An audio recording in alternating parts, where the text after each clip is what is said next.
And our next guest is Ruth Milstein. She's on our shows every month and has a great recipe column. If you go to eatdrinkbemerrymagazine.com, she is the author of Cooking with Love, Ventures into the New Israeli Cuisine. It's available on Amazon.com, all those great online stores.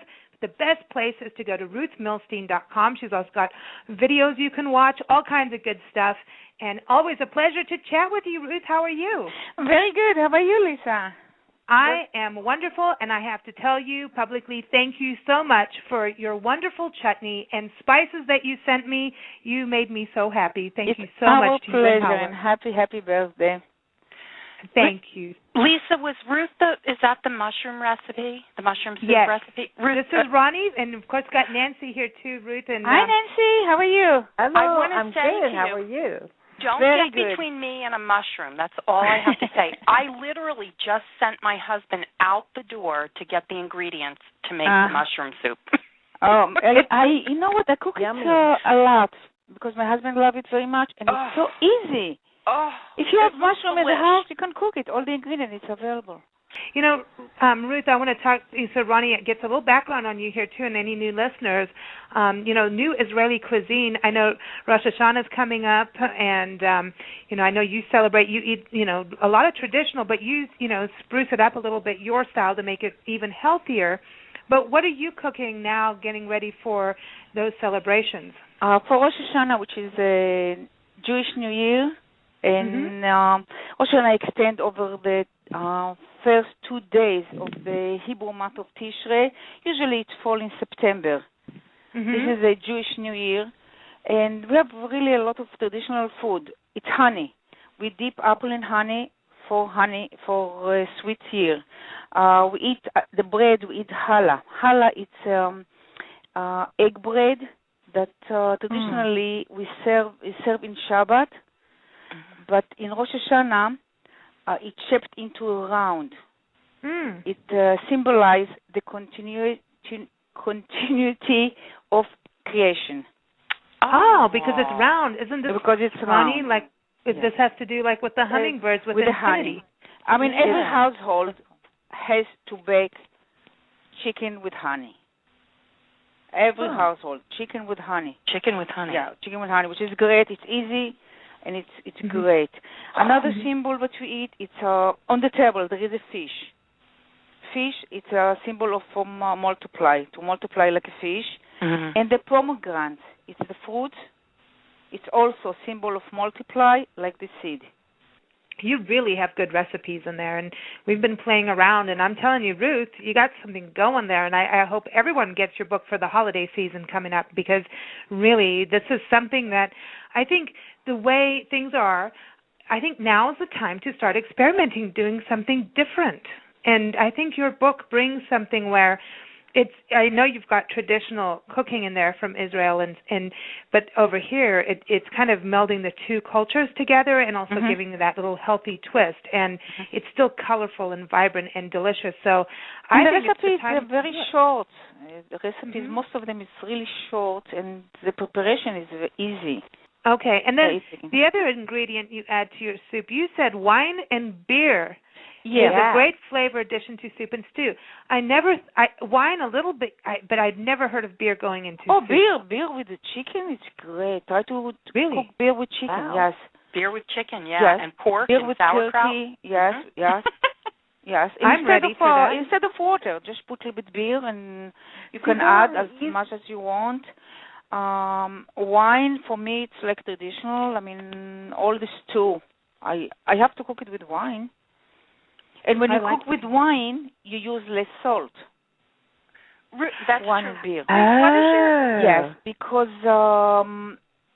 you use less salt because the wine tend to intensify the salty flavor. Yeah, they don't need so much salt. Yeah. And if you use salt, you use the salt substitute. We have recipe. And you have a good recipe for that in your cookbook. Yes, it's so easy. I make it, I freeze it, and I have it all the time. Ruth, what is your favorite thing to eat? What that you cook? My favorite thing, it's my mother food, which it was stuffed chicken and stuffed vegetable. Oh. Stuffed vegetable. I'm not talking about stuffed pepper, which is something else. I'm talking about stuffed vegetables, stuffed carrots, beets, turnip, onion. Which Wait, whoa. You're stuffing a carrot? I stuff carrot, I stuff beets, I stuff turnip, I stuff onion. What are you stuffing them with? I stuff it with onion, ground meat, red meat, a little bit rice, and tomato paste, 1 tablespoon of tomato paste, and salt and pepper. You have to dig a hole.